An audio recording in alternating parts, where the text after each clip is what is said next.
Yeah, we're not getting the point in Washington, D.C. I haven't voted for a dime to send Ukraine. I'm for Ukraine. Russia should have never done this. I was in Ukraine 3 months with President Zelensky before this started. They were already fighting to that point.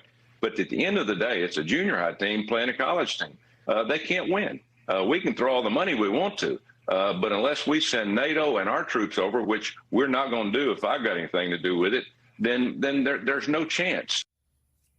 I mean, first of all, look at that lower headline. Americans grow tired of the Ukraine war racket, as if fighting for freedom for your own country, Ukraine, is a racket, as if the United States of America and NATO fighting to keep Central and Eastern Europe free from Russian or Soviet aggression in the past is a racket. No, that's not a racket. That's kind of like, that's about as Reagan-like as you can have. It's very American. It's very Republican. It's very conservative. It's very Democratic. So Republicans, Democrats there? Together worked to end the Cold War. So what? Did we fight to end the Cold War so we send messages to dictators or tyrants that they can invade other countries? Today, it's Russia invading Ukraine. Tomorrow, it's China invading Taiwan and Iran, giving them a green light.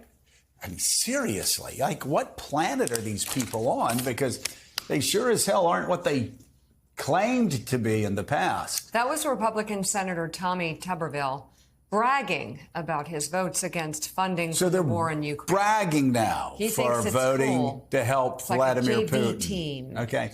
Yeah, comes. Ask the 100,000 dead Russian troops, their families, if the Ukrainians are the JV team, Tommy. And NATO. God. Yeah, and meanwhile, Tommy's working really hard, and the Republicans are letting him in the United States Senate to continue to damage American readiness based on some radical, wild idea that you should debate about social issues when it comes to military issues. It's a twofer for Tommy, because not only is he hurting our military readiness, he's also making women think twice about joining the military. No, well, Good on ya. And so the commandant, there is no commandant of the United States Marine Corps for the first time in 150 years. He stalled 300 military promotions since February, and now the Army, like the Marine Corps, do not have confirmed leaders for the first time in American history. The United States Army, thanks to Tommy Tuberville and Republicans in the United States Senate who are letting this happen, the United States Army no longer has a confirmed leader joining the Marines for the first time in 150 years. Let's bring in right now Supreme Allied Commander of NATO, retired four-star Navy Admiral James Stavridis.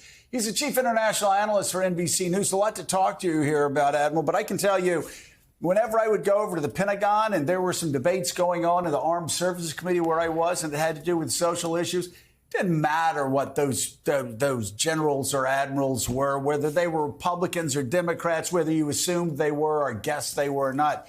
They would say, son, can you just debate abortion? Can you tell your committee members to debate abortion or these other issues, gay rights issues, on the House floor, and just worry about making the military strong and keeping our readiness up?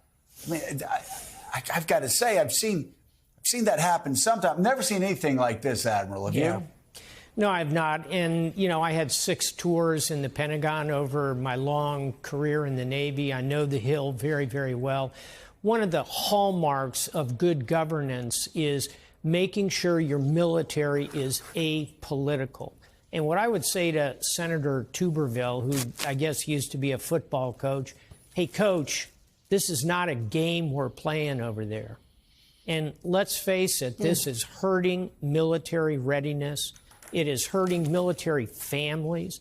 They can't move because of these holds. You mentioned the Marine Corps and the Joint Chiefs. It's also the U.S. Navy. Our first female Chief of Naval Operations, Lisa Franchetti's on hold. None of this makes any sense, Coach, and you ought to know better. And frankly, Joe, every time I interacted with members up on the Hill, they parked the social issues at the door. That's what we want him to. Last thought on this, Senator Tuberville.